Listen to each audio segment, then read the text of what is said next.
on Facebook also. We are live on JK Science. Yes. Okay, sorry for the technical glitch, Ma'am Rashna. Not So at good evening, Professor Rashna. She's joining us live from CDFD Hyderabad. She will be with us for around 1.5 hours. Good evening and assalamu alaikum to everybody who is with us today on JK Scientist Outreach Program. This second program of ours in 2021. We had to halt our programs owing to the COVID conditions in India. And today we are being joined by Professor Rashna Bhndari. She is the staff scientist and head of cell signaling lab at CDFD Hyderabad.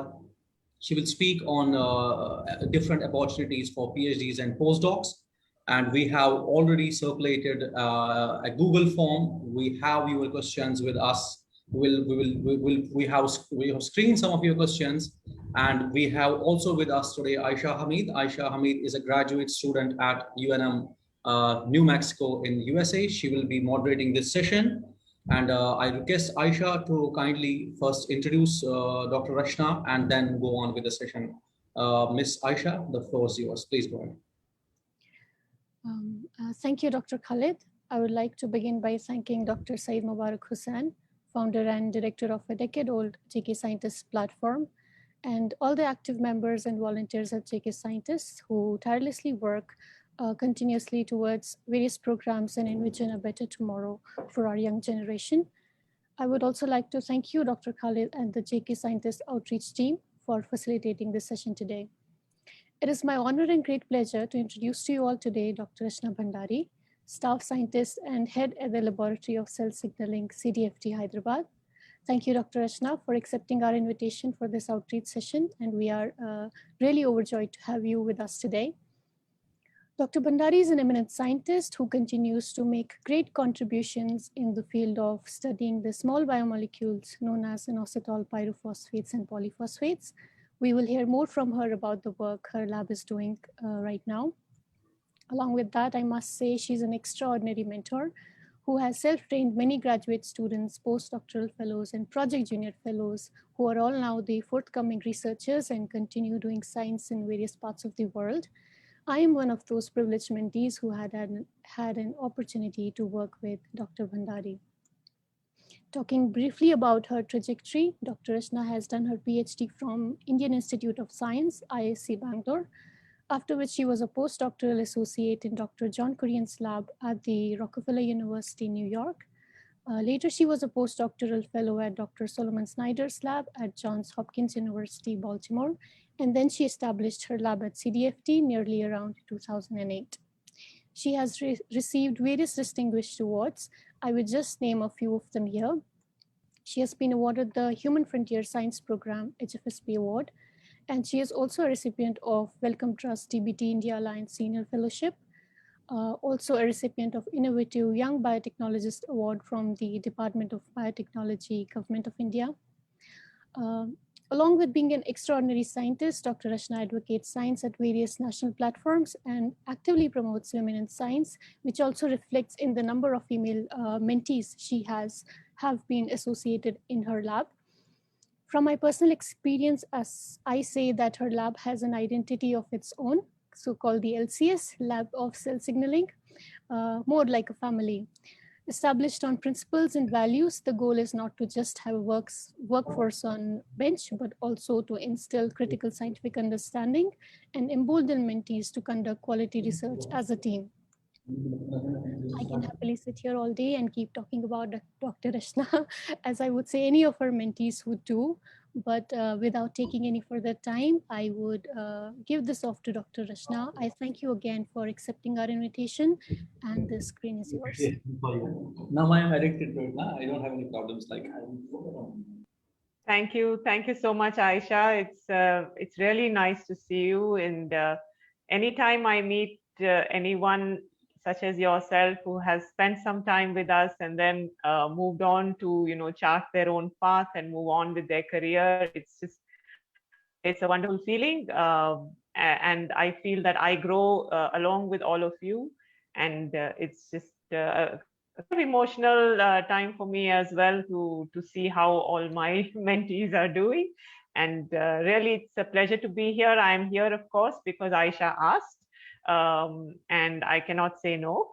But jokes apart, it's always a pleasure to interact with young people who are sort of starting off on their scientific journey, because it's a way of life for us scientists. And bench science and a PhD is only part of that way of life.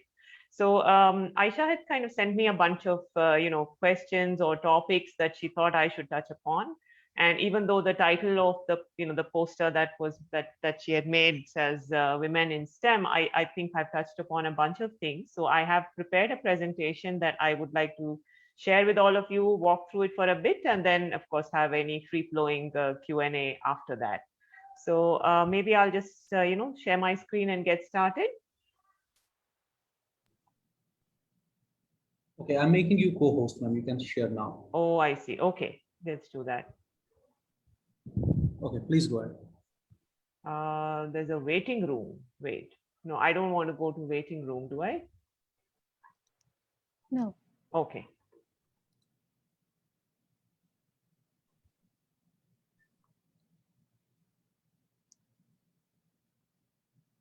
We can see your screen now. You can, right? Okay. So let me just minimize the view. Okay.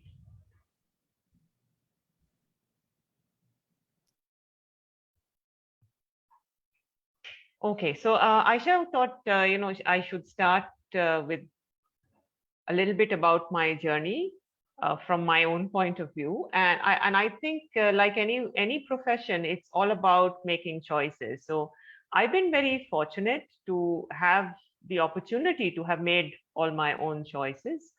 And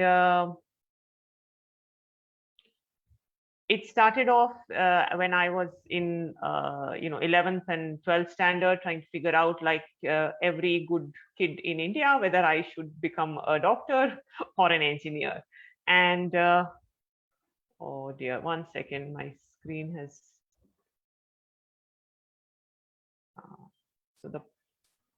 I had the same problem earlier when the session was being recorded. I couldn't forward my slides, so just give me a second. Okay, the mouse is working, the arrows are not. Okay, so engineering or medicine, I realized I did not want to become a medical doctor, so I started studying for the engineering entrance exams, but that wasn't going too well either. So after 12th standard got over, I got my marks. I said, okay, let's try just doing a BSc in biology. And although I did get into some engineering courses, definitely the colored biology textbook was much nicer than those black and white engineering drawings. So I decided to pursue BSc in microbiology. A few weeks into that course, I got an opportunity to study human biology at the All India Institute of Medical Sciences, a BSc course that was being run at that time, which unfortunately now has been shut down.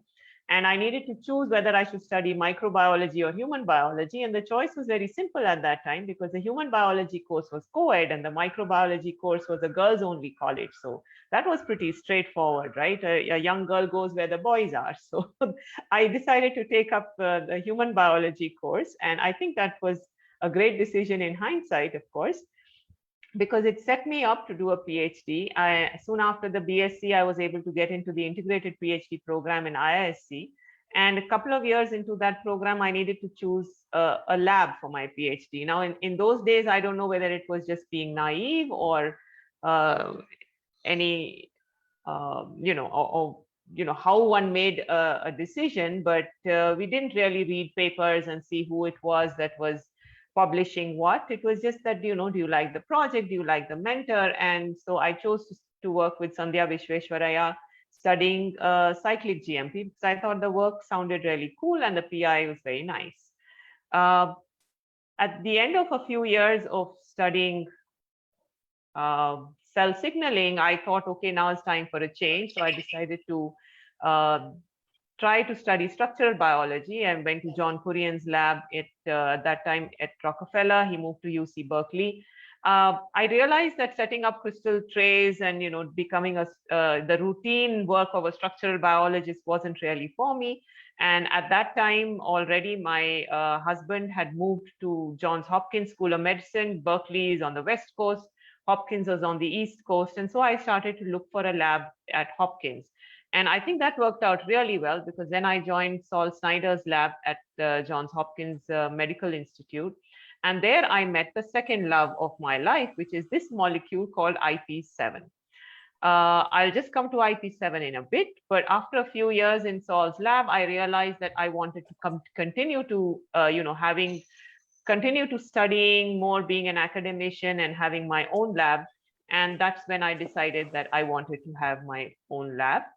Now, the decision is all fine, but, I first needed to convince myself that I was cut out to be a principal investigator. Having figured that I'd love to, not only do bench science, but also work with young scientists, I said, okay, let's try, let's apply.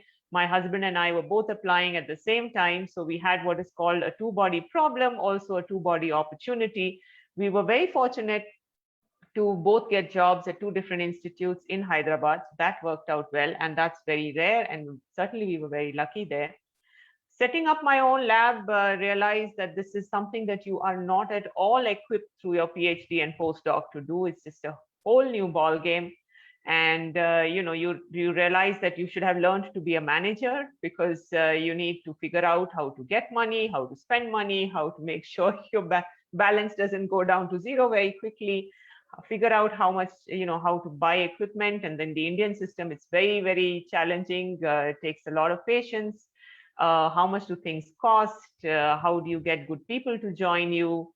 And then decide, what do you really want to do in your lab? Like, do you answer the big questions? You start with picking the low-hanging fruit.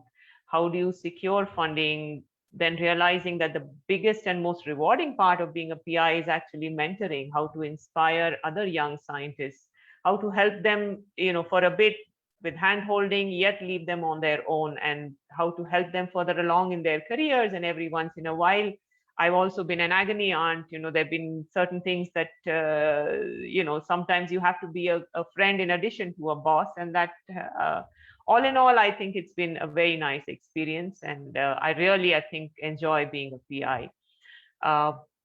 But this is the only slide I really have on what it is that we do in our lab. We study these two molecules.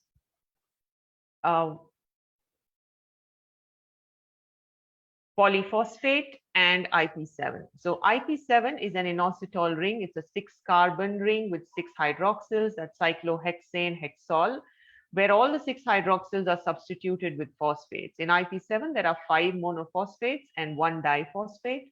And the other molecule we study in the lab is just polyphosphate. It's just a string of phosphates coupled to each other with phosphoanhydride bonds. So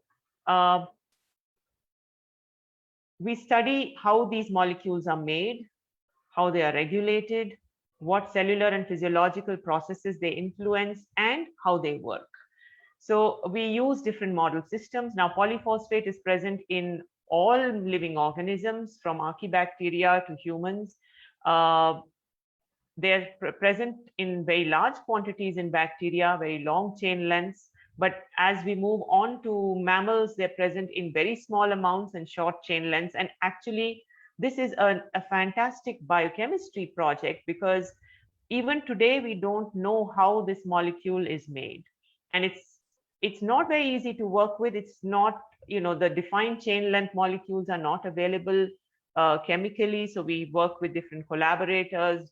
We make modified versions of polyphosphate, and we're trying to set up systems on how to assay this, how to detect it, and understand how it's made. So this is, it just feels like, like the 1960s, where people were doing pure biochemistry and discovering new biomolecules and new enzymes.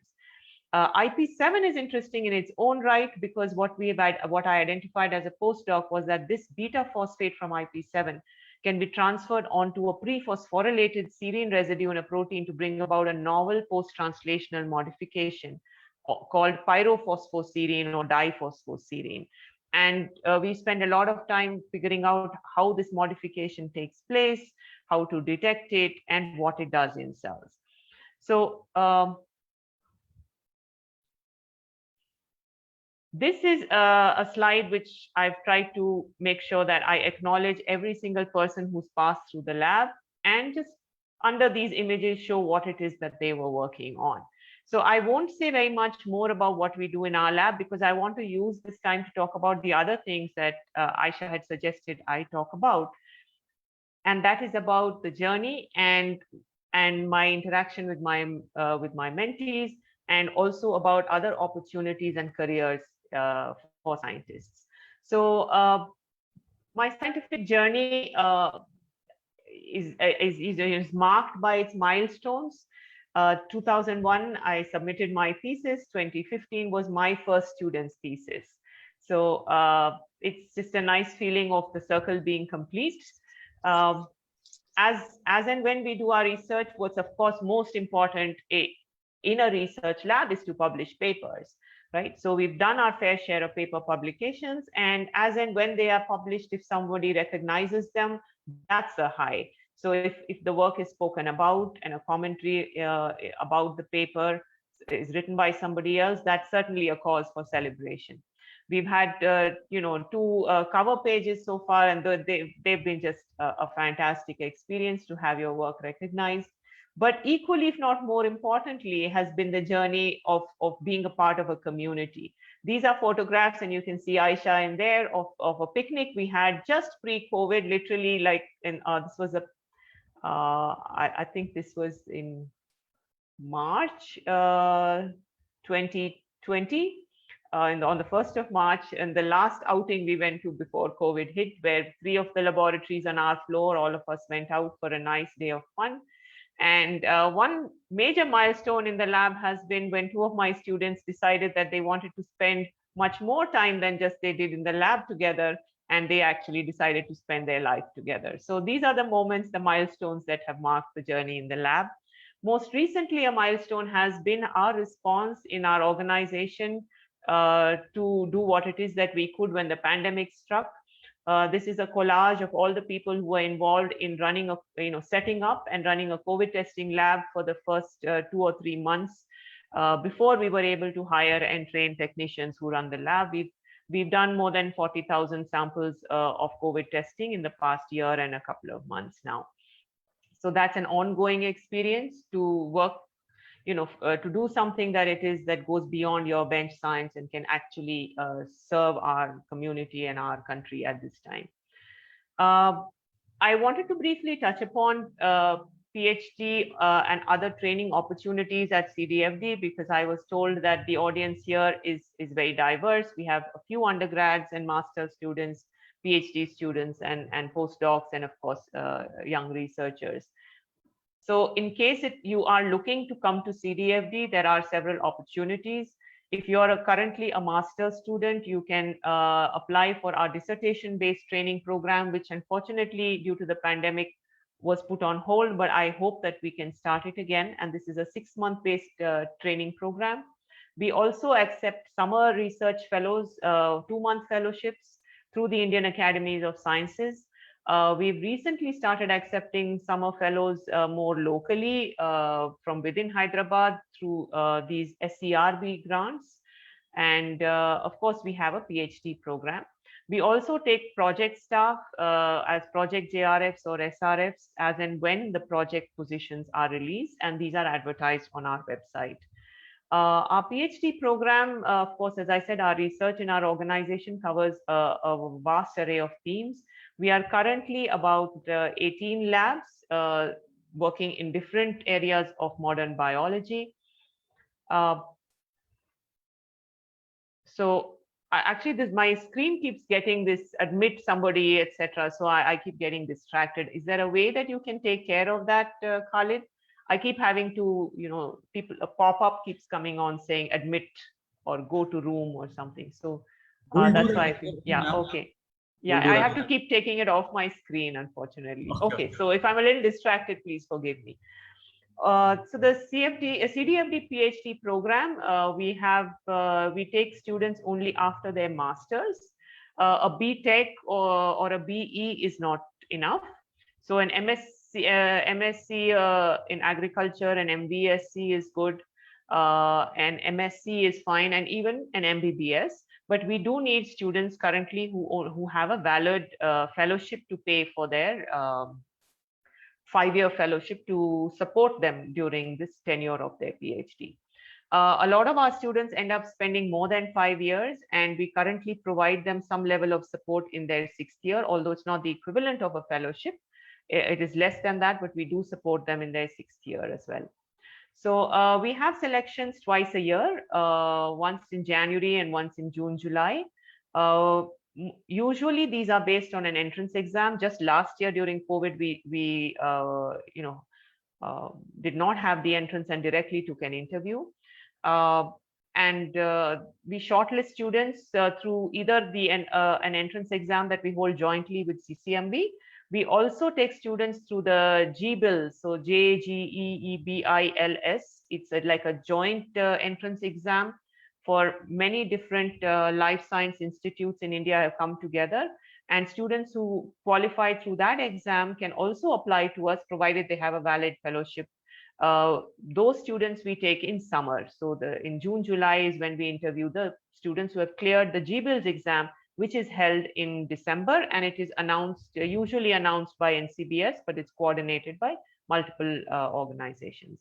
So if you are interested in doing a PhD at CDFD, do watch out for our ads. These ads are put up everywhere on our website and elsewhere in the newspapers, etc., in October, November, and in March or April. Any more questions about our PhD program? I'm happy to answer as in the Q&A session later. But for me, the research work has only been one aspect of being a scientist.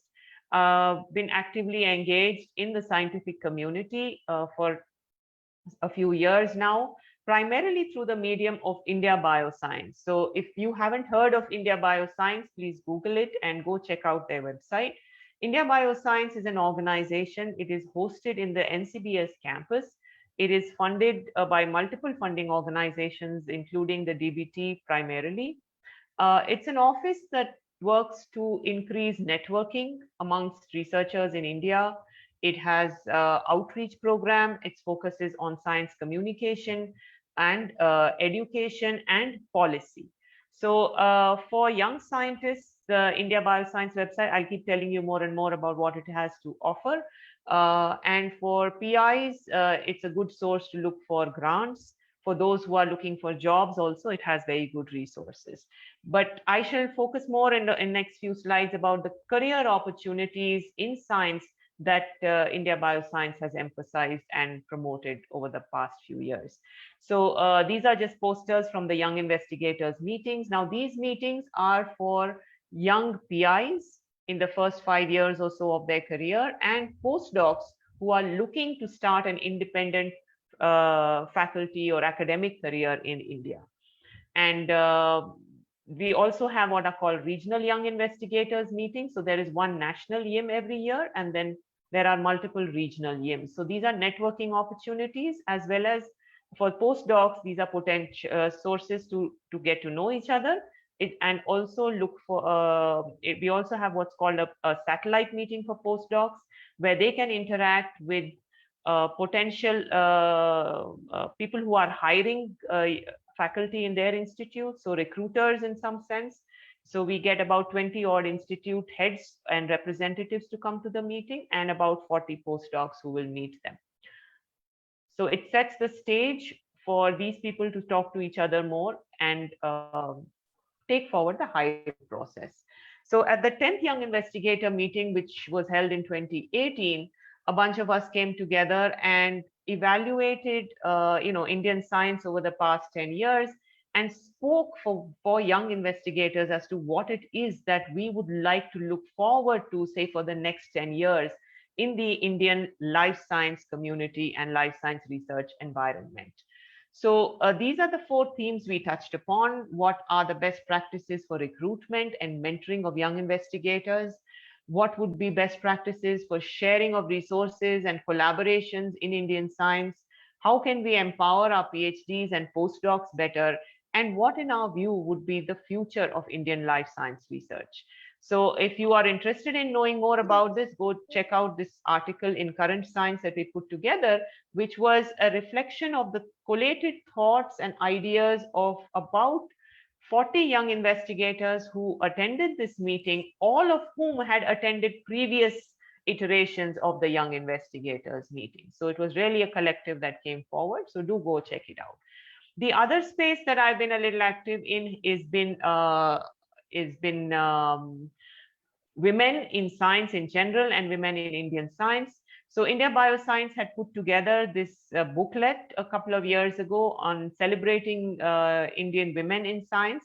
And this little article that I wrote for that booklet reflects another thing that I'm sort of very, very active and militant about. And in making sure that in our daily day-to-day the conversations, in our day-to-day interactions, we are acutely aware that science, like many other professions, has been historically biased towards the male gender.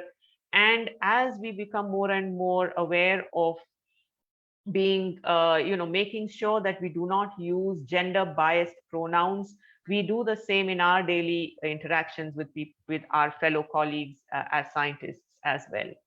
So here's just a little personal anecdote in this booklet, which you can get free online on the India Bioscience website. It's called Spurti. The other things I'd like to share about India Bioscience are with regard to the careers in science. So again, I'm having some issues seeing my full screen. So 1 second here. Okay. So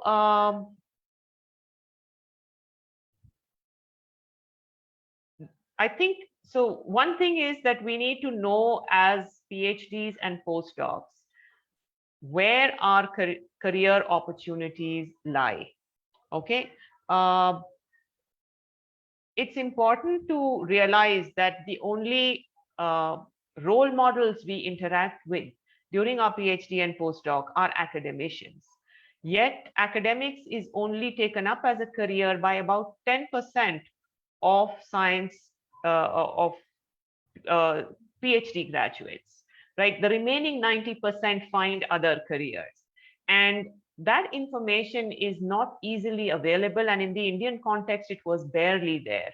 So Smita Jain, who's been leading India Bioscience as the executive director for the past 5 years, she herself made this transition from a bench researcher to a non-academic scientist, where she dabbled for a bit in industry and then took up this position as a leader of the India Bioscience.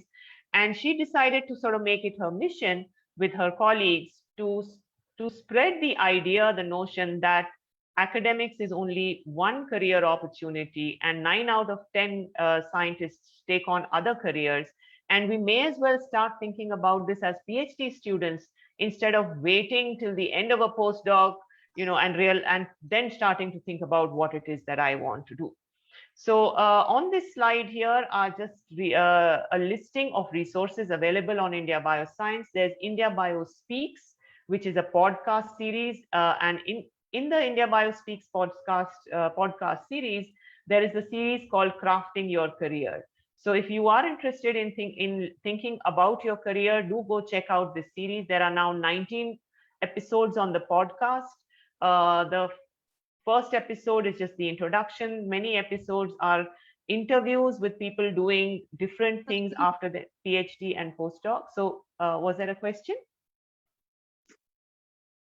Okay. And in the second podcast on crafting your careers, there is a link to a worksheet where you can go and run through the worksheet and figure out what are your key skill sets. There is a booklet on the career page in India Bioscience called Careers in Science, and here's just a listing of the various career opportunities, which I'll just go through on the next page. Disha is a more recent booklet taken out by India Bioscience. It's a very extremely comprehensive booklet. It again asks you to evaluate yourself, what it is that you have enjoyed during your research training, what would you like to spend your time on, evaluate your skill sets and think. So you need to right away engage in networking. Your JK Outreach platform is already an excellent networking source, but do expand your individual networking. by going to meetings and using LinkedIn or other platforms to reach out to people who are doing different things and not just an academic career. Make sure that you consult authentic sources. Not everything you Google is correct. Make an informed choice. Think about the various career paths that you think may be right for you, and learn how to showcase yourself. Learn how to talk to people, engage them. And if you're an outgoing person, that's great. But just because you're an introvert doesn't mean, you can't engage with people, have one-on-one conversations with them, and figure out what it is you want to do and be able to showcase your strengths to move forward in your career. Here's just a listing of different careers. Of course, academic careers we're already aware about, but beyond academia, there are different kinds of jobs in industry, not just R&D. There's product management, quality control, human resource management, sales, marketing, writing, consultancy. There's tech transfer, IPR, regulatory management, science communication, science management, administration, which is not the same thing as science communication, policy, and other specialized services such as facility management or big data. For instance, my first PhD student, Swarna, whose photograph I showed you, receiving her PhD, went on to, is now working in big data, not in life science, but she actually did a project looking at big data and traffic management in New York once. So there's a lot you can do with a career with a PhD in life science. You're just not limited to one thing. The last thing I want to touch upon is women in science, and why is it that we need to talk about women in STEM? As I said, historically, like most professions, this has been male dominated, but let's not just go to history. Let's talk about today. Even today, a little girl in school, if she's asked to picture a scientist, is going to picture this scientist. She's not going to picture this scientist, right? So until we can change the mind of every little kid, girl or boy, where picture a scientist, they picture themselves. I think we need to keep talking about this, and especially, as I said, because the role models available to people, you talk about scientists who win Nobel Prizes. There aren't anyone, I mean, no young kid knows about any woman scientist who received a Nobel Prize other than Marie Curie, who got that prize in 1903. Of course, she received 2 prizes, but it's been more than 100 years since that happened. And till date, there are only 23 women scientists who have received a Nobel Prize in physics, chemistry, or physiology in medicine. And I added the +3 because this was an older poster, and we had 3 in 2020. But overall, women are still less than 30% in all 4 branches of STEM. So it's not just the Nobel Prize, it's very, very rare, of course. This is the Indian scenario. Okay, this is from a report, the Inter-Academy Panel on Women in Science report, which came out in 2016. And as you can see, this is the fraction of women, the percentage of women, which is in arts and science. It's not very different. We are slightly less than 40% even today at a PhD level. At the master's level, it's slightly higher than 40%. And interestingly, engineering is pretty abysmal. It's really low, but that's not a problem for today. But as far as science is concerned in general, it turns out that of the about 4,000 CSR fellowships that are given out annually, approximately 50% are women. But what about the percentage of women in in research organizations as scientists, such as myself, for instance?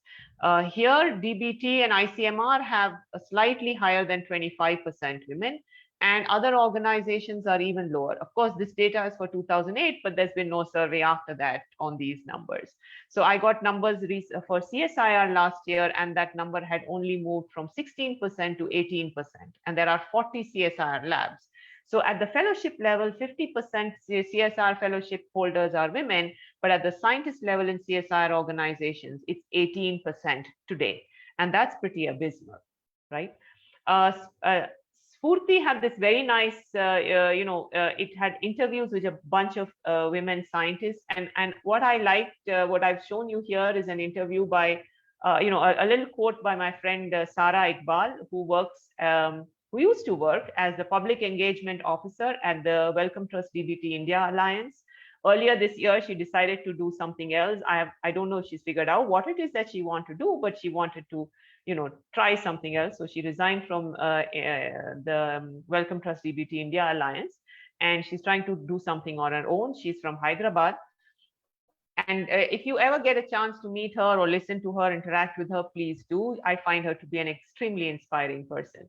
So her message to all young women is, pursue what you are truly interested in. Don't get distracted by other people's opinions about you or your capabilities. And most importantly, be the change that you want to see. This is a cliche that many times we hear about, be the change you want to see. But it is something that I think we should all take to heart. And at every point in time, try to make things a little better for the people whom you can make things better for than it was for you when you were in the same position. So that's sort of, be the change you want to see. This booklet, Spurti, is something that women who are, at the later stages of their career, let's say, have finished a PhD and want to look for postdoctoral fellowships, or finished a postdoctoral fellowship and want to get some support as young scientists, can go and see these resources both on Spurti and on the India Bioscience website. So there are schemes. Again, if you have any questions, I'll try and answer them in greater detail. But many funding organizations, private such as L'Oreal, or publicly funded such as the DBT or SERB, DST, have fellowships for women scientists. And the last thing I want to talk about is, because we wanted to talk about women in STEM, is why. Why is that number going from 15%, from 50% to about 18 to 20%? And that is something we all know. It's called the Leaky Pipeline. So this is an article taken from Spurti, written by my friend Vaishnavi Ananthanarayanan. She was a PI at the Indian Institute of Science. Last year, she decided that she wanted to continue her academic career outside of India. She received an EMBO fellowship. She did very well as a young scientist, and then now she has migrated to Australia. So mobility is not just within the country, mobility is now global. Now, the leaky pipeline, what Vaishnavi explained, and all of us, we keep talking about, is that the academic ladder, it loses women at every stage, right? As I said, 30 to 50% at the PhD level, and at the faculty stage is 20%, at the postdoc stage it's somewhere in between. And the primary reason for this, the two primary reasons for this, are social and biological. It is true, and one cannot change biology, that a postdoc or a young faculty stage in a woman's life is also the stage where she decides to start a family. She has other family responsibilities. Many women decide to get married and have kids at this age. And that is a biological break from your career trajectory. Now, it so happens that that is also the stage where men are peaking in their academic career. The goal is very clear. You've got to work really hard, get a great postdoctoral experience, publish really well, and then apply for those very highly competitive PI positions. So what it is that the Indian or globally academic system can do to ensure that women don't sort of fall off the ladder at that crucial stage is not easy. It's been debated, but there are many reasons why it hasn't succeeded and why it hasn't worked yet. Some of these things that Vaishnavi has suggested is that we keep talking about this. We don't stop talking about problem, and the problem cannot just be discussed between women. It has to be men and women equally. Gender sensitization workshops are essential. As a practical solution, access to daycare is imperative, and the West has done much better than Indian institutions have here, but some Indian institutes are catching on. A tenure track assessment for young faculty must take maternity leave into account. It is important that women's schedules are accommodated in academia. Many women take on the primary burden of child rearing, and it's not fair to have, let's say, faculty meetings or academic get-together, say, at 8 p.m. When many young parents, men and women, have commitments, and invariably the women find it more difficult to take that kind of time out. So call it out in your own workplaces if meetings are being held at 8 p.m. and you're expected to show up. That's not really fair. And what's most important is mentoring and support.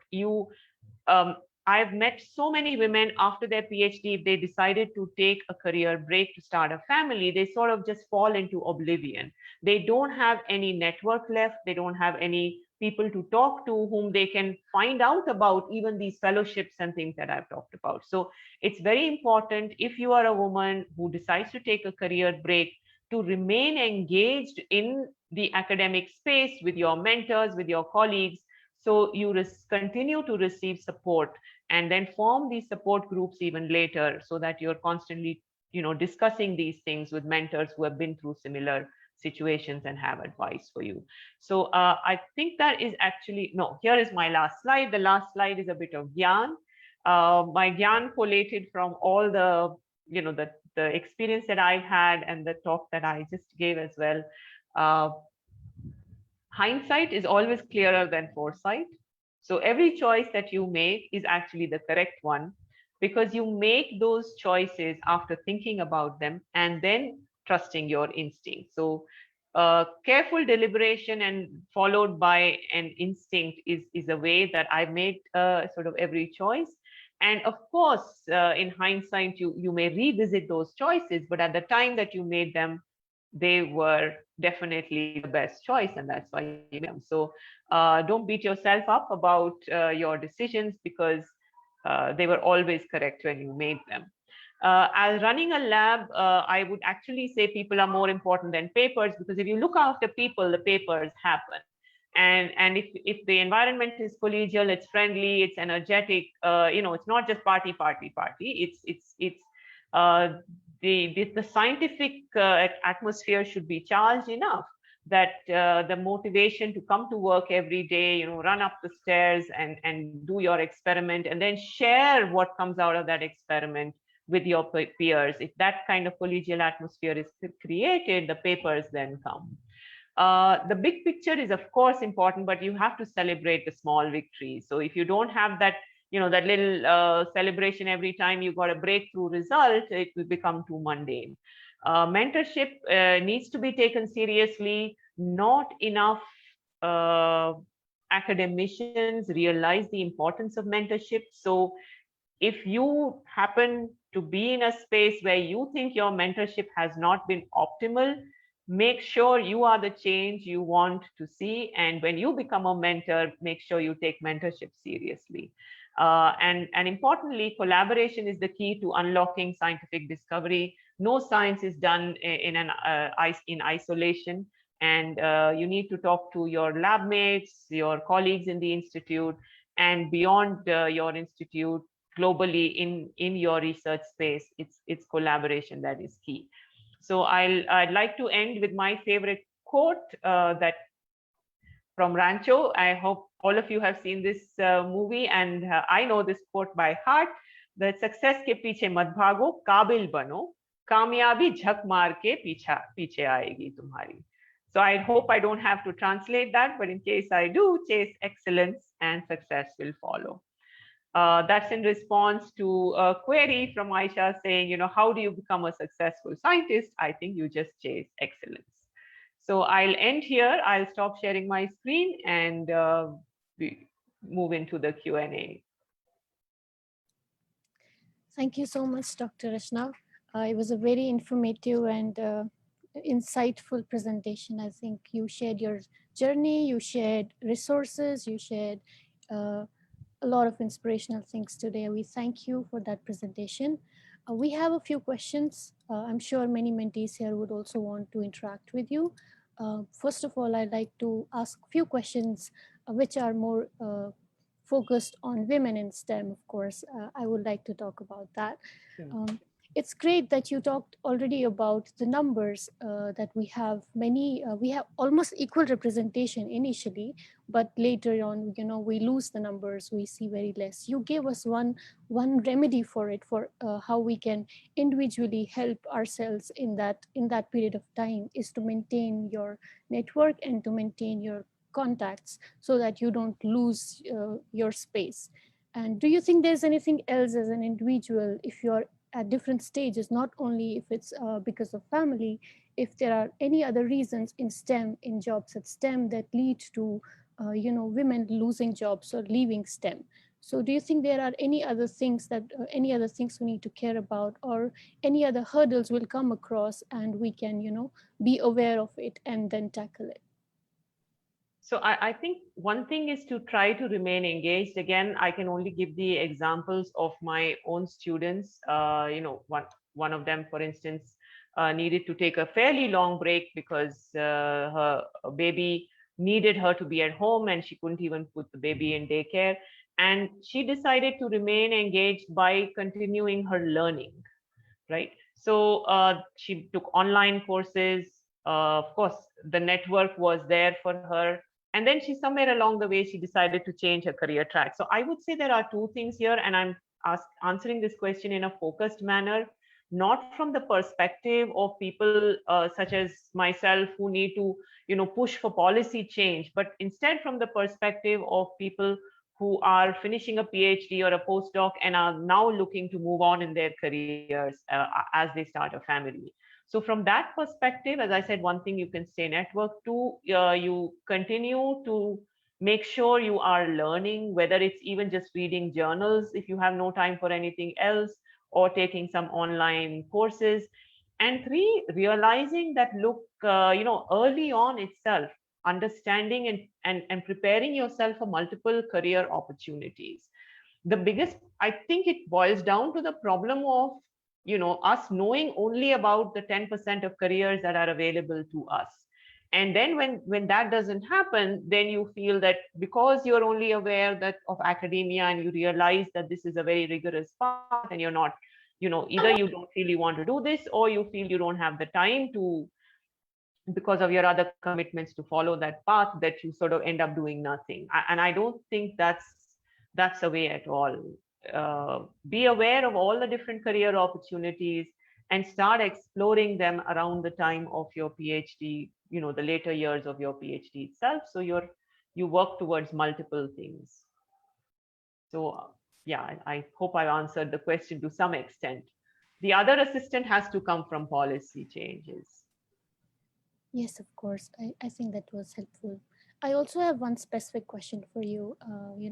It's about women in STEM, for example. I would like to ask you, what is your story as a woman in STEM? Have you ever experienced, or even continue to experience at any stage, sexism in STEM? And how do you go about it if you do? So that's a bit of a tough question. So I think growing up, I was never meant to feel any different, in a very forward-thinking family. I think sexism started to hit me more after I started my independent career, because it is steeped in our society. I think until I started working on my own, it wasn't very, I never had to face anything like that. But again, fortunately, we've been in an environment where our leadership has been very proactive. There's really been very little to say that, oh, this is something a woman can't do. But it's kind of subliminal, and it sort of depends on how militant you are in taking that on. So for example, if somebody uses he as a gender neutral pronoun, I still get upset. And early days, I wouldn't call it out, but now I try to call it out. But on the other hand, one cannot also, spend all one's time just saying the same thing over and over, or holding it against people. So this is, as I pointed out, this is it's a force of habit, and that doesn't really mean that the person is biased. It's just a nice, a polite thing or a politically correct thing to ensure that all conversation remain gender inclusive, transgender as well. Now, there's gender fluidity in our discussion today, and here in India we are still talking about he versus she. So I think we are decades behind the rest of the world. The other more serious kind of sexism one encounters, other than this kind of casual one, is harassment, where harassment can be overt, or it can be covert, or it can be to the point of sexual harassment or just misogyny. There's a whole spectrum, right? So there can be misogynistic behavior, being unnecessarily harsh on your female colleagues because you feel threatened by them in some way, and this is something that needs to be called out, but it's not very obvious. And then there is sexual harassment, which also has several layers. So I've been luckily, not at any receiving end of anything very, overt or disturbing. But I think every professional woman has experienced misogyny, just as every young woman in India has been the victim of things from, catcalling to, physical assaults, again, of varying degrees. It can just be from an unfortunate, bottom pinching to something much worse than that. So it's unfortunately a reality in the society we live in, that almost every young woman or every woman professional experiences these things. And I think the thing is just to call it out. I mean, there was an instance where, as a PhD student, somebody did come and grab me as I was walking in my institute, and I was so livid. I chased the guy. He was on a bike, and I had him caught at the gate, and the security took care of him, right? So I think my own way has just been to call it out and not take it lying down, but that cannot happen every time. So many times you just can't call it out, and you have to just move on. So, and I think every woman in this audience would have empathy with what I just said. That is true. I guess we all experience at various degrees such experiences. Yeah. I think Dr. Saeed has raised his hand. Do you have a question? We'll continue after you ask one. Yeah, sorry to interrupt. Thanks for this wonderful session. This is a big challenge here in the US as well, but at least they are trying their best to increase diversity in science. And at JK Scientists, we have also been trying to at least inform people about diversity in science. But at the national level, what could be done in Indian science? For example, if there, I don't know if I say example of some departments in University of Kashmir, there is zero representation of female faculty. How can we make new future scientists without having role models at leadership positions? And if you have fellowships from DBT or big grants from ICMR or some other big organizations, wouldn't it be possible to have a policy to have at least some representation of female faculty on the grants or on the public money? And also, this is something I realized recently, that there is age limitation in India when you apply for faculty positions, and which I have not seen here, at least in the West. And obviously, female scientists who have family and kids are at risk of not getting into these positions because they already have maybe had that age bar can be a big challenge.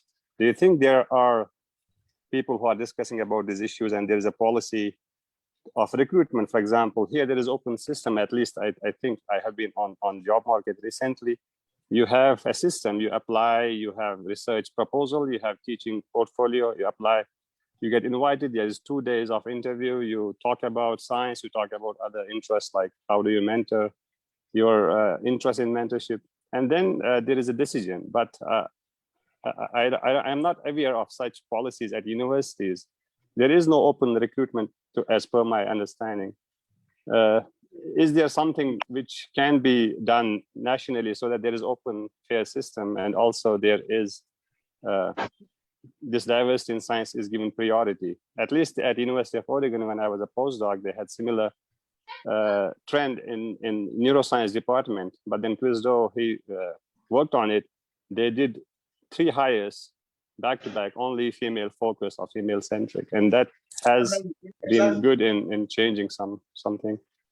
Thanks. Yeah, absolutely, Syed. So what you pointed out has been a universal issue, and in India, what I'm aware of, I'll share with you.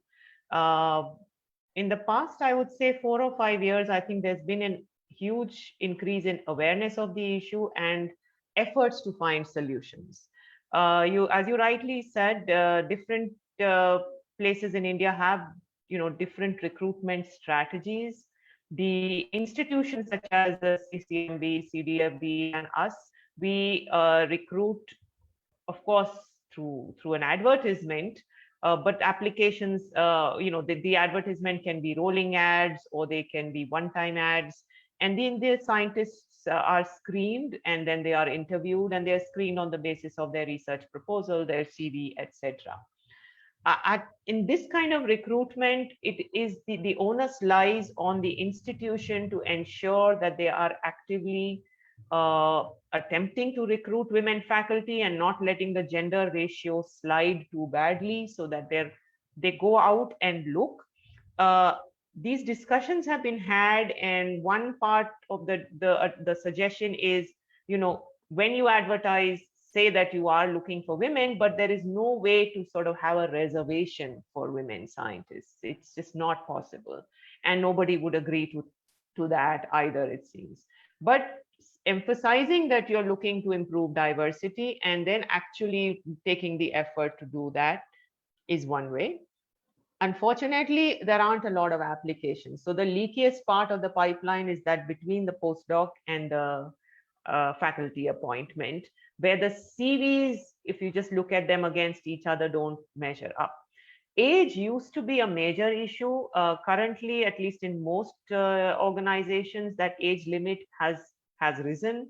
CSIR was a culprit. Their age limit was lower, but now they are making an effort to change, to make that age limit higher for women scientists only, women recruitees separately, but that hasn't happened yet, but I've been told it's in progress. The IITs are not very great with age limits either. So in some places where they've not been great with age limits, they're trying to make a change, but age is no longer the major criteria. The major reason is actually the CVs just don't measure up amongst applicants, right? So, so from a policy angle, yes, the change is happening, not just at institutional and organizational level, but at the national level as well. The Niti Aayog, for instance, now sends every research institute a form that we have to fill annually, where we are given marks based on our gender ratio. So the better gender ratio we have, the more points we get. Of course, we're given points for many other things, but at least it's out there, right? So it's there all the way till the top now. So these discussions which were not even happening 5-7 years ago are now happening, and they're happening at all levels, not just at the postdoc level. So from the policy point of view, things are changing, not fast enough perhaps, but the awareness is huge. So I hope I've answered your question. There is a lot happening. I'm quite optimistic. Thank you. There are two more hands. Yeah, a couple of people raised their hand. I'll first like to ask a relevant question here for the audience we have right now. As my personal experience as well, I would say that women in our community what they need most is to believe in themselves and work on being confident. You would, I think, agree to that, looking at my journey as well. So what is your advice to all these upcoming women researchers we have here today joining us as master's students, bachelor students? How should they work upon being confident and not letting, as you said in your talk sometime, that not letting the opinion of others make you doubt your capabilities? So what is your advice to all of them and to me as well? Choose your friends wisely. It's your friends that you spend the most time with. Your family is mostly always going to be supportive, but what you need to know is know your strengths and your weaknesses, right? So you will you will only, you need to learn about, you need to take pride and trust in your strengths and be completely aware of your weaknesses so that you can work with them. And it's only your own self-evaluation and that of your friends and your mentors that helps you do that. So if you choose your friends wisely, you will have friends who tell you when they think you need to improve, and sort of boost you with a positive reinforcement if they think that there is something that you are yourself doubt, and you actually shouldn't be worrying about that too much. So I think, Aisha, you would agree with me. Mentors can be sought, or you can be fortunate enough to find them, but your friends are your own responsibility. So I think that's the good place to start. And don't obsess about doing a nightly self-evaluation, but do be aware of your strengths and your weaknesses and figure it out as to what it is that you should work on. And trust your instincts and trust yourself. That's the most important advice, I think, for me and for most of us here. I would like to take a question from Dr. Zaida Kamri. You have raised your hand. Can you please unmute yourself? Thank you so much, Dr. Bhandari, for such an insightful session. So I agree with you that in our society or in our family, there are no bias as such. But during these present times, like I'm talking about a decade ago, so where my family didn't stop me going from like Kashmir, a small place, to Delhi, and then from Delhi to US.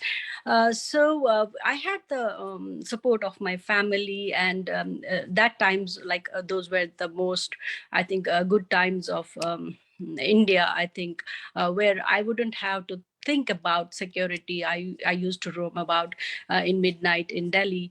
But during these outreach sessions, recently JKS outreach sessions, whenever we held them in Kashmir, so the main thing was the security of the female students, not only like female, but as well as male students.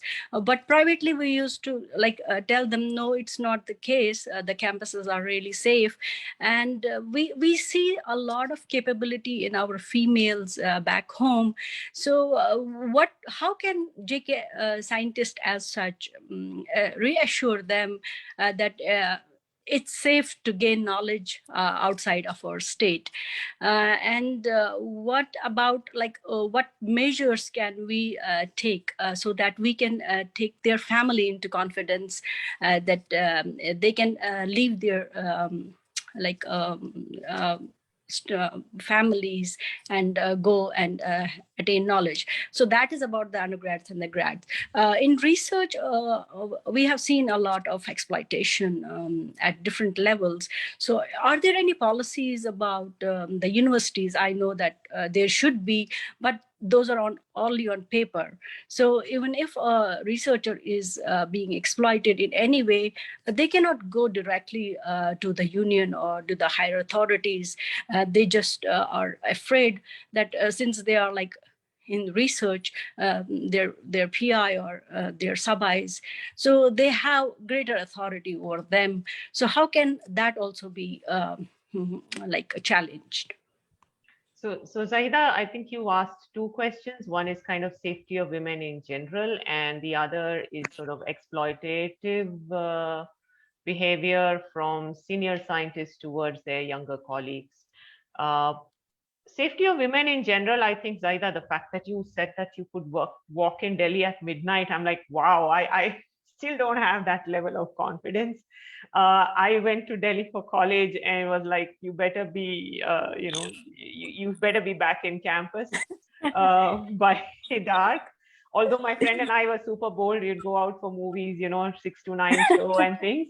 But we made sure we were always together and not on the road. Yeah. So I think safety of women, especially in Indian cities, there are some that are great, there are some that are awful, and we've all learned to live with it. So I hope that it's not, a major deterrent, because if you're in a group and you're sensible and you're safe, you have to you have to be able to manage things. I mean, Delhi can be a horrible place. We thought Hyderabad was safe, but it turns out it's not as safe as we thought it was. So we've got to be cautious. We've got to be sensible. And of course, we should call out whatever it is that we can. And I hope this is not, in the Indian context, I don't think safety of women is something that is targeted, to a specific community, say from Kashmir or the Northeast, etc. I think it's just every woman who has to face this. So if somebody's parents are sort of scared to let them go out of the house beyond the safety of their small town, then they're really going to have to work on that. The second, I think, is the use of role models again. I've had in my lab a lot of young women from small towns in different parts of the country, from small town in Maharashtra to different towns in Andhra, Telangana. So I think it's role models. It just takes one brave person in the town or in the neighborhood, and then the others follow.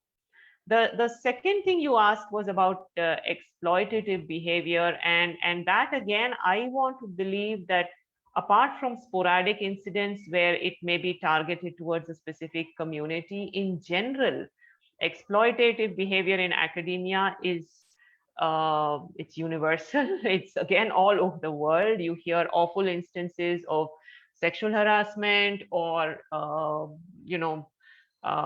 exploiting your students, things like taking the fellowship of the student and giving them a paltry sum, or sending them out for personal work, and that's all really awful. Or not letting a student graduate, for instance, because you don't like them. So there are redressal mechanisms, and it's much easier to say that you should avail of redressal than to actually have the courage to go and do that.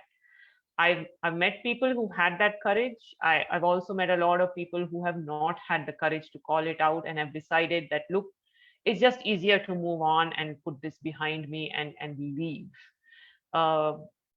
So redressal mechanisms also, as you said, sometimes can only be on paper. I can give you another instance that something happened in our organization, for instance, where one male and one female had supposedly an altercation, but it was very horrible. And the girl complained and said that, look, this is no way to talk to me, and this was brought up.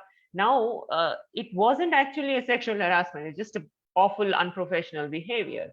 So the institute got all worried, said, oh, you know what? Here's a girl complaining against a guy, and we need to make sure this is not, this is not talked about or give a bad name, etc. So these things, I think the more we are scared about them, or the less the more we want to hide them, the more difficult it becomes. And ultimately, the guy apologized because he had said something that was unprofessional. And then the girl said, okay, you know what, let it be, let's move on. So the more we talk about things, I think the better. I have not been able, luckily or whatever, not been in a situation where I've had to take this kind of action. There are guidelines, but and yes, one should always complain but you get, oftentimes people sort of look at the long-term outcomes and decide it's just easier to move on. So I wish I had a better answer for you, Zahida, but all I can say is all I can reassure you is it's an international problem, right? Yeah. If that's any reassurance, and it's not targeted against any particular community. It does happen more, I think, with women, but it also happens to men. I think young male students can also be exploited by really mean PIs. Correct. Yeah. And I know some of that as well. I've encountered that as well. Yeah, I agree. Yeah, thank you. Thank you, Dr. Zahida, for your question. For all our mentees here or those who are watching us on Facebook, addressing the first question, I would say that you have your colleagues like us at different places in different institutes of India who are already working there or outside India globally. So if you at some point of time want to join those institutes where you already have your peers, you can help connect to them and take help and be confident about your safety. That's one approach. And I think that's what JK Scientists is all about, helping our young generation and making sure that they know they are safe. We'll take some questions from the mentees. I think we should prioritize that. Anuj, you have a question. You have raised your hand. Do you have a question? Am I audible, ma'am? Yes, Anuj. Yeah. Yes. Thanks, doctor, for such an inspirational talk, because as a young student, it's really inspiring to hear words from you. I have one question that as you have mentioned in your slides or presentation that there is a lack of female candidates or females in the this doctoral scientist or a PI positions. Ma'am, is there any specific reason for that? And the second question is because nowadays the government of India is, I think, in the 2 to 3 years back, launched a scheme to help to culminate the brain drain or leakage of good brain to the foreign countries. And I think they have started with PMRF fellowship, so that the persons who are willing to come to India, they have some good handsome this fellowships or something like that. And is there any specific reason for women's not going for this scientist or top PI positions? So the what I mentioned in my last slide, Anuj, was the leaky pipeline. So becoming Yes, ma'am. so bagging, being eligible for being qualified enough for a PI position requires a very good CV. Just one second.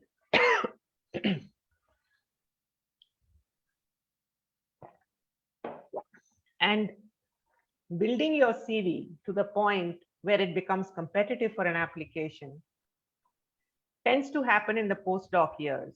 And that's the same time, early 30s, when most women decide that it's time to start a family. So many women PhDs have put off starting a family till they finish their PhDs, because that's a huge goal. And then they say, okay, now I should start a family. And that's also the time their male counterparts are, going full speed ahead on the bench, if they're a bench scientist, building their careers. So that is the leakiest stage of the pipeline, where the CVs are not competitive enough. So you asked why? That's sort of one of the main reasons. And still, as Syed was saying, there needs to be an awareness for this at the hiring process to try and say, okay, let's not have the male and the female CV be equally competitive, giving some leeway for the time that was taken out, but that's not a very practical solution. Instead, what happens is women start later, okay?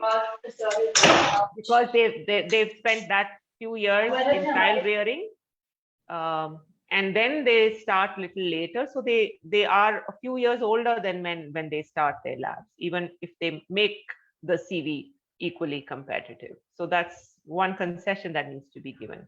I'm sorry, Anuj, I forgot the second. Yeah, brain drain. So I think nationally now, I mean, this whole concept of brain drain is like, it's 20 years old. No one's worrying about it right now. Of course, there are attractive fellowships to keep students in India, to keep postdocs in India. Now, recently, some fellowships have started, and to attract PIs coming from those who have trained as postdocs abroad and starting their labs in India. Those fellowships to attract such young PIs were set up about 12, 15 years ago. These are the Ramalinga Swami fellowships, etc. But while 12 or 15 years ago, they served to attract people, now there is no problem in India being an attractive destination for a young researcher wanting to start their academic career. So currently, I feel that there is no dearth of outstanding PhD students in India or outstanding applications for faculty positions. We still don't have a lot of outstanding postdoctoral applicants, and an Indian postdoc is still not considered to be highly competitive or have the best talent today. But I think that's also changing now.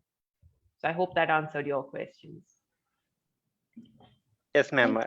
It has answered my question. And ma'am, what you the scientists are now planning for this kind of thing, especially the women scientists, so that more women come into this arena.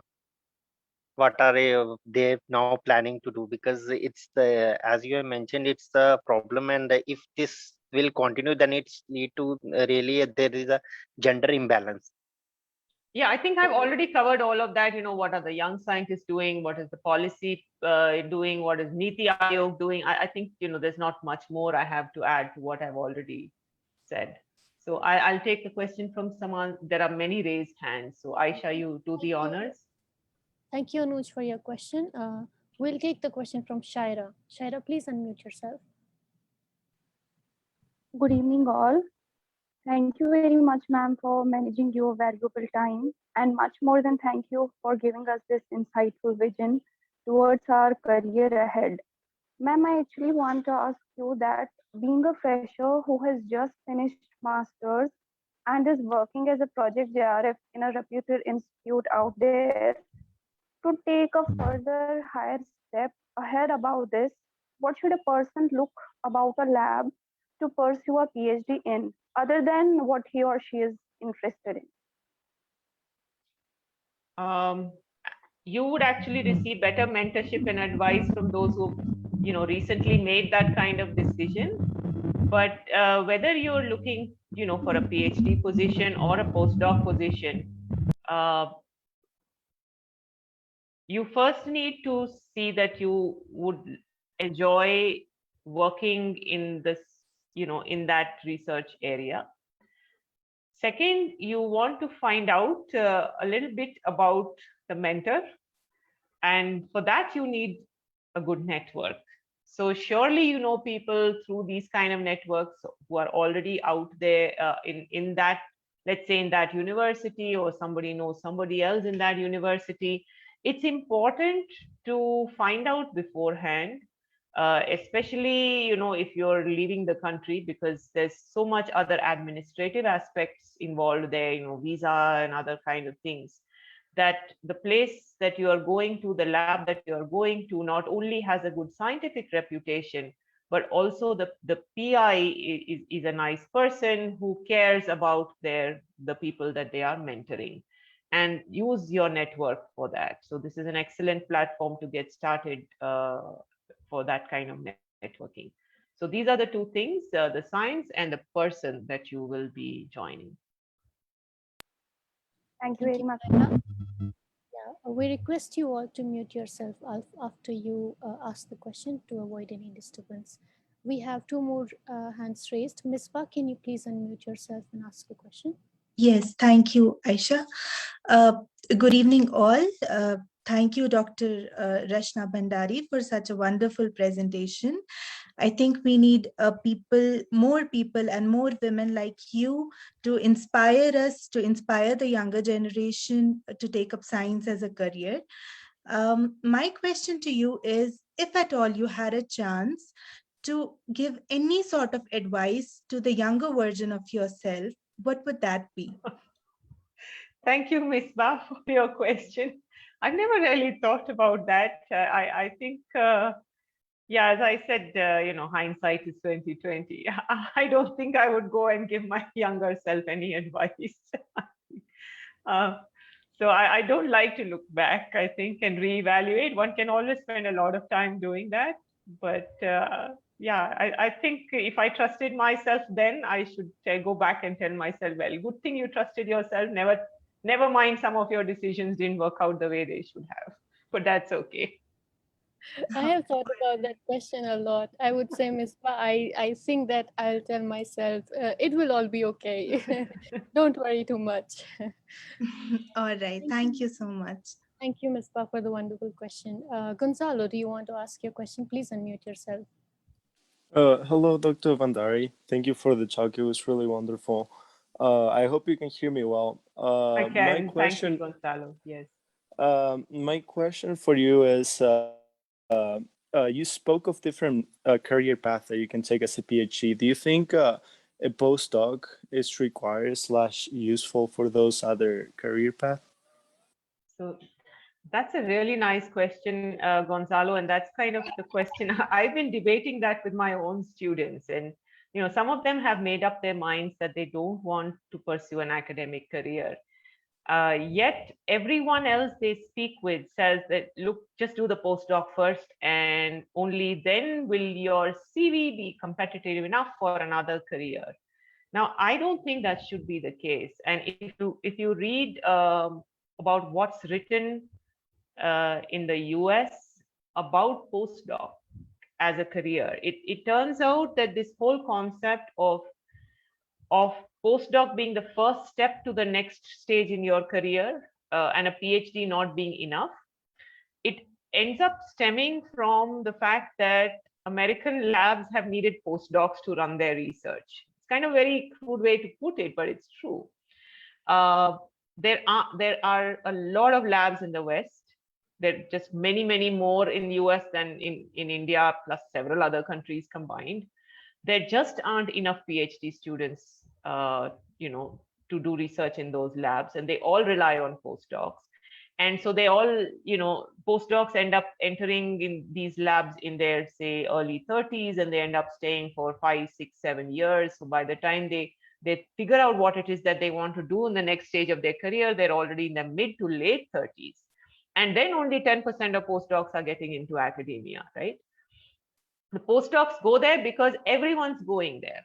So, and why is everyone going there? Because there's a huge need in the American system for postdocs to do research. But there's no way the American system can absorb all of them. And I specifically say the American system because that is actually the largest in terms of sheer size.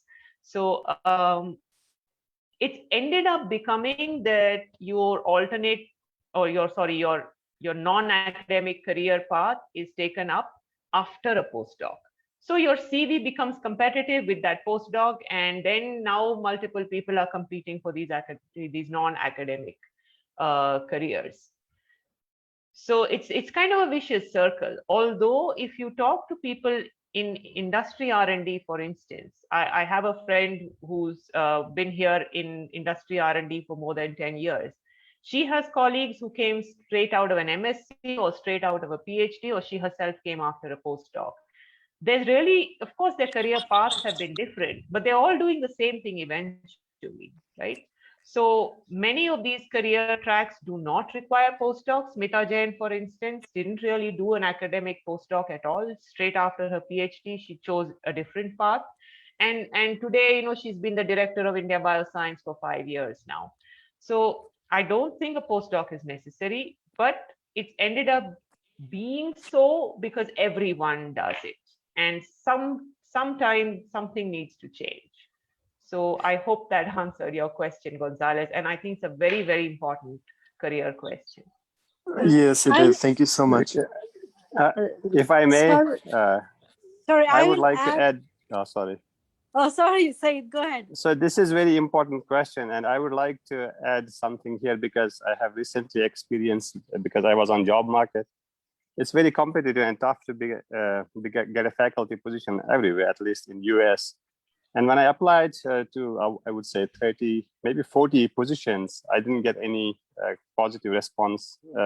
When I talked to my mentor, Christo, he said, okay, what's your backup plan? I said, I don't know, because there is none.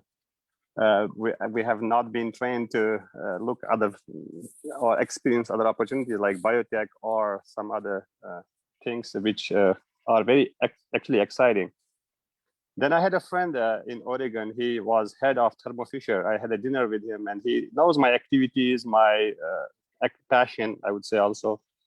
And he gave me an honest opinion. He says, well, first of all, I think you are more like fit for an academic atmosphere, not company. If you would want to come to company, it's better to do it early, like masters. In industry, we don't want somebody like with a postdoc 10-year or 8-year experience. We want somebody who is having experience from masters in industry setting, because it's very different and it's a big change, and it takes time to adjust to that change. And most often postdocs who have 6-7 experience struggle in that kind of atmosphere. So my suggestion would be also to do it early, maybe find internships during PhD or engage in or start actually in the lab, something which fits more towards this industry. When I was a PhD student in Germany with Christian Klemt, he was a nice mentor. He still is a nice mentor. And majority of the students, his PhD went to different pathways, most of them patent lawyers. I didn't even know what patent law is, and 3 of them are patent lawyers, and they publish extremely well, better than me in PhD, but they didn't want to be in academia. And there are few, I would say maybe less than 5% who ended up being a faculty and being a postdoc. I don't think postdoc is necessary in my perspective for these alternative careers. Yeah, so I also think we should stop calling them alternative, although we did that, you did that, I did that. We have to call them, you know, non-academic or beyond academic careers. Yeah. And we need to take the, that taboo of these career trajectories, and really we need to start young. As I said, the only reason people end up pursuing these career paths after a postdoc is just that everyone else is doing this. But if you are more aware, it's actually better, as you said. I wholly agree with you, and I want to convince my students of the same, that they should start much earlier. Don't spend time. I just wanted to add my experience with this alternate or the main, I think the main professions now. I think the clinical research, like in US, all of the clinical research is analyzed in India. So I didn't know that we had so much potential there in clinical research monitoring, clinical research management. So these things we have to get people aware about that during their bachelor's or during their master's, that you don't need to take 7 years, 5 years or PhD to be in like very good positions in clinical research. Because what I did in the lab as a preclinical researcher, so now I can see that translating into clinical research. So I can better understand the protocols and all those things. So I think we need to make aware the students what are their options other than the postdocs or PhDs. Yes, absolutely. Other than PhD as well. After a master's also, the number of career opportunities are huge. Correct. And yeah, I keep coming back again because Smita and her team have done such a great job of collating these on the India Bioscience website. So go read that book called Disha, and really a lot of information is on there. Also, how to prepare yourself, not just what's available, but also how to prepare yourself for each of these career opportunities. So go read that as a resource, please. Thank you, Dr. Syed and Dr. Zaida. I also have one small story, my personal story regarding this. Some head from R&D facility, clinical research, met me on a plane when I was going from Delhi to Hyderabad. I think I shared this with you, ma'am. And she was like, why do you want to do PhD? We are hiring master's students, come to us. And so we have an option of going into all these non-academic careers. After our masters, even we don't need a PhD. They are looking for students who they can train early on and then increase them in the hierarchy as well. We have Umar waiting from a very long time. Sorry, Umar, please unmute yourself and ask the question. Yeah, thank you, Aisha, for allowing me to ask a question. And I would be greatly thankful to Dr. Rashna Bhndari for an inspirational talk. And I've heard from a lot of people that your talks are always inspiring.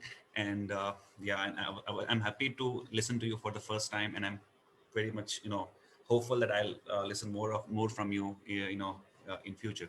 Thank so you, I just have a couple of questions. I would try to club them. So my first question is that since Dr. Syed also mentioned about the age limit for an academic position to be secured in India. So do you think most of the students, not most of the students, but a lot of them usually finish their PhD around say 30 or something like that, and they go for postdocs? And do you think this gap of 3 to 4 years doing a postdoc is a kind of pressure on them that they want to go back to India before they turn 35? And this is one of the reasons that people have people don't want to take academics as a career opportunity, because in India, if we talk about India, so like there's an age limit, and people cannot meet that deadline, and they go beyond that, and that's one of the reasons they want to go into non-academic job. And the second question is like how strong is the R&D or industrial arena in India, which can absorb growing number of PhD students who are done with their PhD or who come from abroad and are not willing to go into academics. So how good is the industrial area in India to absorb these kind of students? Okay, so your first question was about the age limit in academic hiring in India, right? It varies from organization to organization, but the lowest, sort of the youngest age limit in any organization is 35, and IITs tend to follow that. Now it comes, the IIT system comes from a place where, basically it's BTech and PhD and, PhD and straight away faculty position. This concept of an academic postdoc, as I said, amongst other things, has become the norm now because the West needs postdocs. Okay, so now the most competitive CVs are the ones that have fantastic papers as postdocs, and then they look for faculty positions. So the IIT system, for the most part, is not hiring faculty through that kind of route, and therefore has this 35 as an age limit. The institutions that come under the Department of Biotechnology, such as ours, have a much higher age limit now, 40 something, right? So more on the lines of the NIH, where young PIs are starting at the age of 40. Unlike the American system, however, in India we still have a retirement age. Okay, and in universities that come under the MHRD, the Ministry of Human Resource Development, the retirement age is 65. So the IITs, the ICERs, other central universities, their retirement age is 65. In institutions such as ours that come under different departments of the Ministry of Science and Technology, the retirement age is 60. So if one hired of new faculty at the age of 42, 45, and they retire by 60, which institution wants to spend time and effort and supporting somebody who's not even going to be here for 20 years? So most institutions, because of this retirement age, tend to sort of think, okay, I don't want to invest in somebody who's just kind of much older than the other candidates. So we have two equally good candidates, one is 35, one is 40. As an institution, you'd go for the person who's 35, so they spend more time with you, 5 more years with you. So this is a problem, and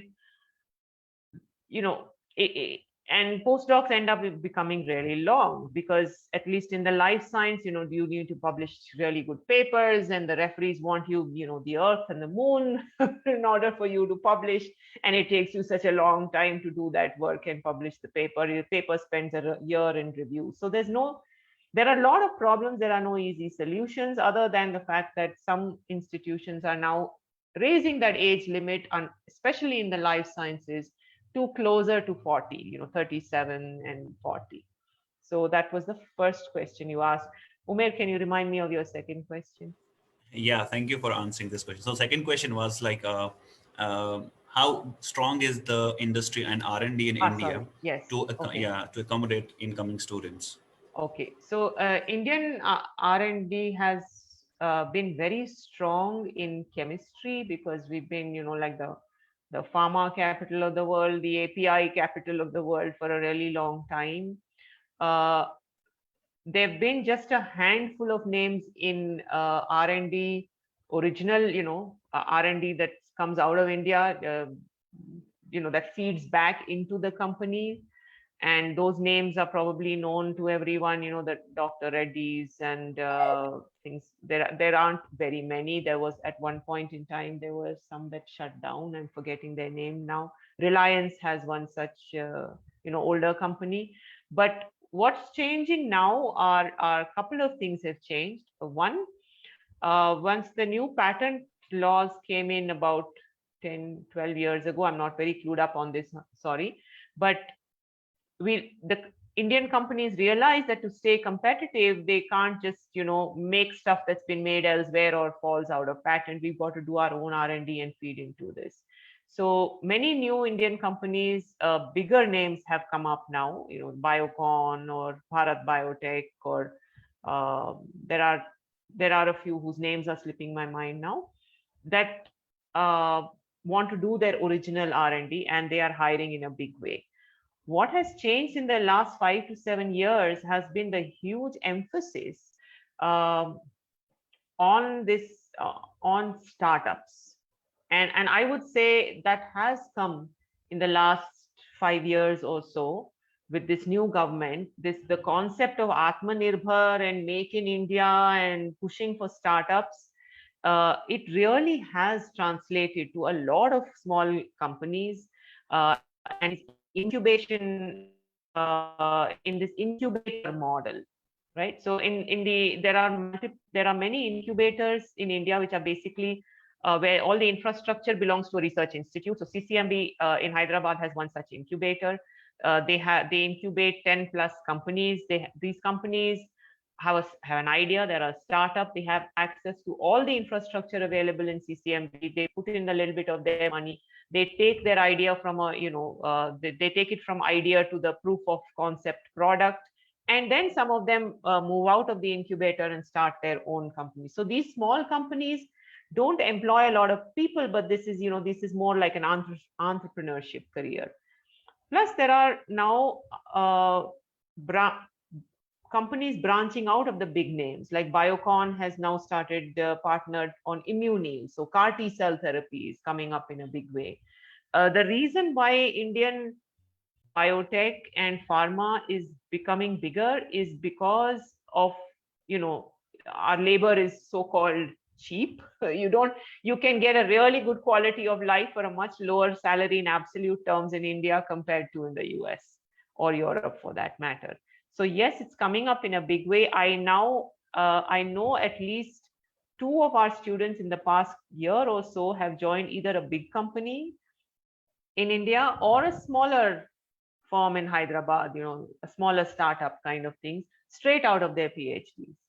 So it's only getting better. And I'm not the best person networked in that field, but again, you might find amongst your peers somebody who's networked, or if any one of you need to be put in touch with somebody like that, I can put you in touch with the students who graduated from our organization who are now in companies in India.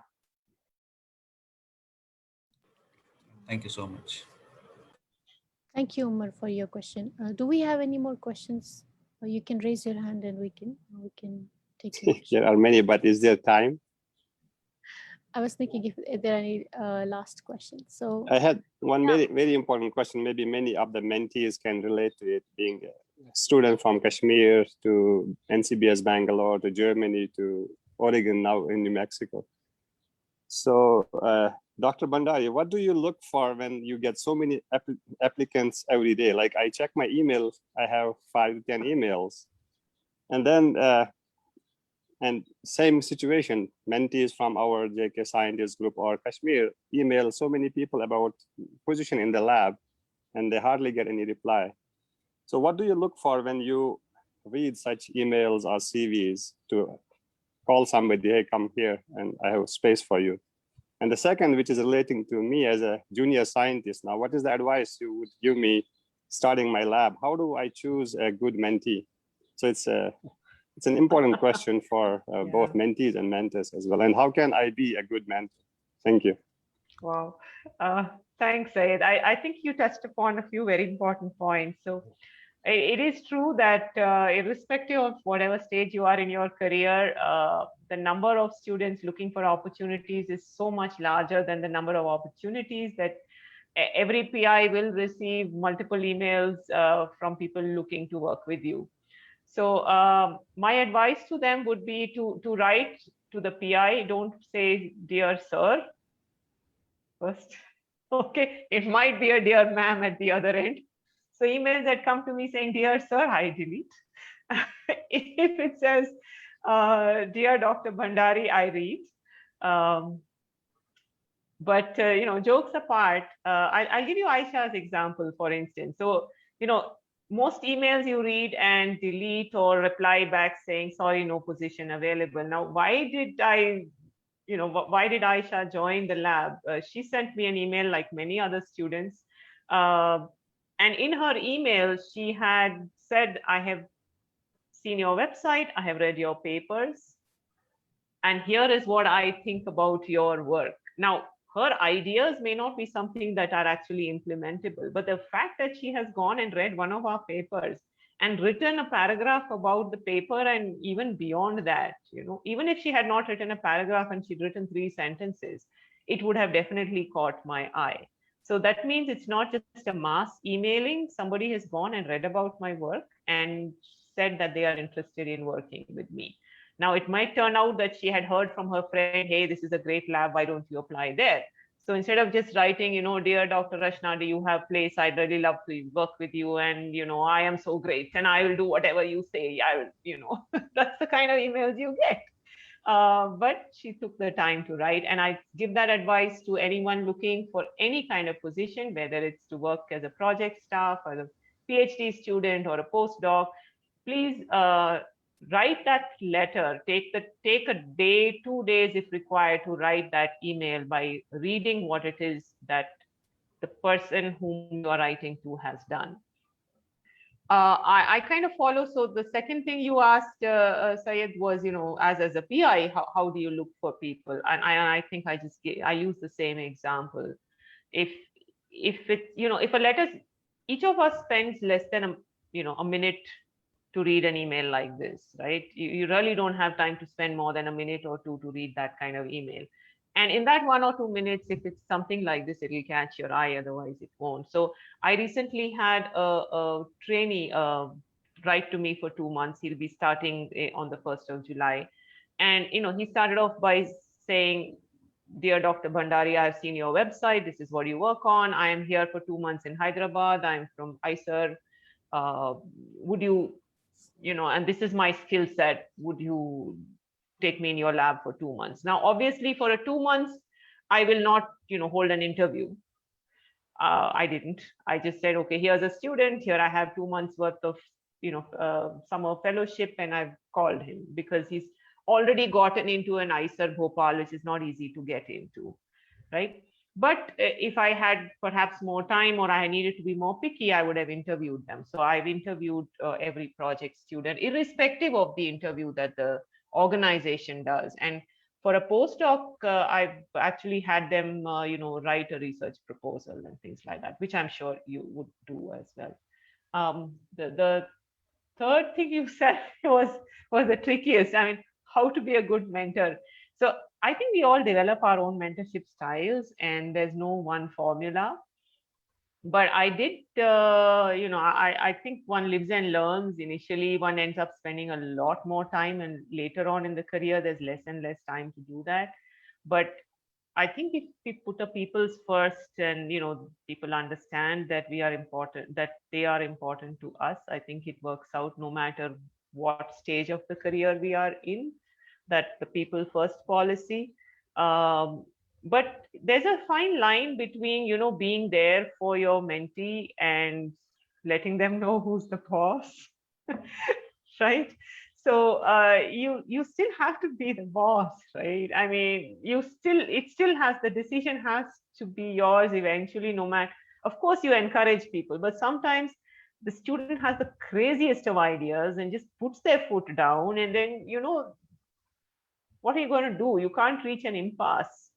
So most of the times I've been lucky. I've not had to sort of say, no, you better do this. But there are times one would have to do that as well. So I think we've all evolved our mentorship styles. I attended a workshop, an EMBO leadership workshop, which I found actually very useful, because as scientists, we never learn management skills. And this EMBO lab leadership course, although I thought I was doing pretty well, and I continue, I think, using the skills that I had already developed, but I found the EMBO lab leadership course really useful. So I think we should be open about attending courses. And, it took 4 days of my time, but I think it helped. It helped me deal with my mentees better. It helped me sort of plan my own days and workspace better. If one has access to such things, why not? Thank you. Yeah, I will look into that. I have heard about that program. Yeah, I did it on site in Hyderabad, but I think they also have online modules or travel to Germany modules. Thank you, Dr. Said, for your Yeah, question. thank I think we are very out of time now. Thank you, Dr. Rashna Bhndari, for taking time for this session and actually interacting with all of us and answering our questions. We are really happy that you joined us today. We are grateful you took time and joined JT Scientist. We are hopeful that we'll have more sessions with you in future if you have time given that. Again, and I would say it was a very insightful, very informative session and very interactive session. Thank you so much for joining us today. Dr. Khalid, would you like to take over from here? Thank you, Aisha. Ma'am, a huge round of applause. A huge round of applause for this inspiring talk. Thank you, Dr. Rashna, for being with us today. It was indeed a privilege to have you with us on Outreach 2021. I would also like to take this privilege on behalf of the Director JK Scientist to have you in our advisory board if you would be willing to do those honors. And as Aisha reiterated, we would be really happy to have more sessions with you in future. And I'm sure that not just our mentees, others who are on with us today would have benefited from your speech. So thank you once again, Dr. Rashna. I would also like to thank Dr. Asif, Saima Beg, Dr. Mir Zuhur Gul, and Umayya Muzaffar, who are part of the outreach team, who did really wonderful job organizing this thing. And once again, I would like to thank Aisha for being the moderator of this session. Thank you once again, Dr. Rashna, being with us today. Thank you so much. Thank you, Khalid. Thank you, Aisha, Saeed, and all of those who interacted and heard the talk today and the discussion. It was really a pleasure interacting with all of you, and I wish you all well. I wish you all stay safe and keep surging ahead in your respective career paths. Thank you really for having me. It's been a wonderful session, and I don't know how the time has passed. So thank you so much. Thank you so much. See you soon. Bye.